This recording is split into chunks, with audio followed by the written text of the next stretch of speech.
Like and subscribe and click the bell icon to get new video updates.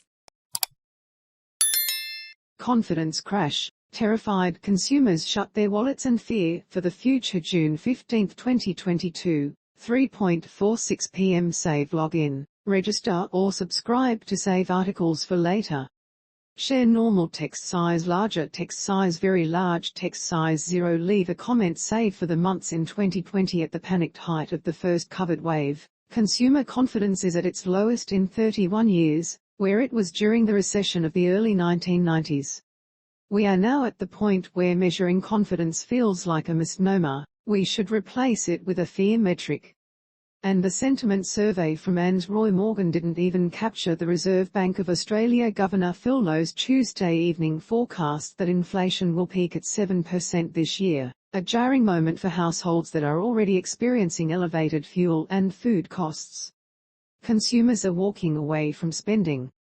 Credit. Sydney Morning Herald confidence levels are not as low as they were in April 2020. But this was an exceptional time during which people were faced with real concerns about the healthcare system, the economy, the collapse of businesses and employment. The counterintuitive aspect to this alarmingly underconfident consumer read is that as a group, consumers have a cash survival stockpile of $250 billion built up over the 2 years of COVID, and the economy's unemployment rate is at a 50-year low. And we are not in the midst of a recession, and most economists still believe we will escape one, albeit the rate of economic growth is expected to slow. In an economic sense, Australia is like a prepper armed with supplies of cash to see us through the disaster.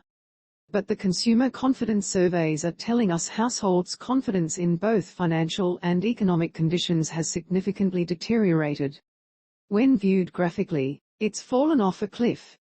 The percentage of respondents that expect good times for the economy over the next 5 years has slumped to 10%. In other words, 90% expect the economy won't be good. The ANZ Roy Morgan survey took place in the period following the RBA's 50 basis point rate increase earlier this week and was similar in findings to the sentiment survey released by Westpac on Wednesday. The size of the rate hike certainly came as a shock to most economists. The pack was looking at a 25 basis point rise, and so was the public.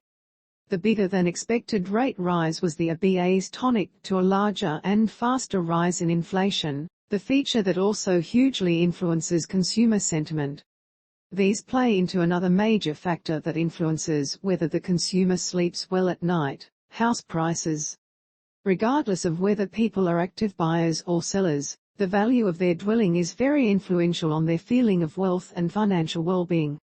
Recent readings on house prices suggest values have already peaked and in most capital cities are already on their way down. Estimates of how far they will fall by the end of this year and into 2023 vary, but the consensus is around 15 to 20%. And then there is the share market slump that we have experienced throughout the year, which, over the past week, has graduated to a rout.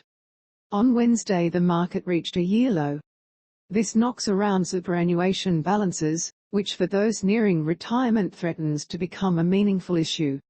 For those in the earlier stages of their career, falling superannuation balances still feeds into the wealth effect.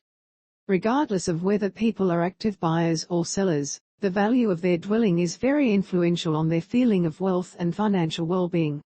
Capping off the fear factor is the geopolitical and economic ructions overseas. The energy crisis sparked by the end of peak COVID and the Russian war on Ukraine have deeply unsettled consumers. Confidence is an important economic measure because it informs consumers' willingness to spend, and household consumption is Australia's biggest economic driver. Surveys of confidence generally measure our willingness to buy a major household item, and it's a decent proxy for what could otherwise be seen as a consumer risk index. Major retailers such as Wesfarmers-owned Bunnings could feel the pain from a spending slowdown.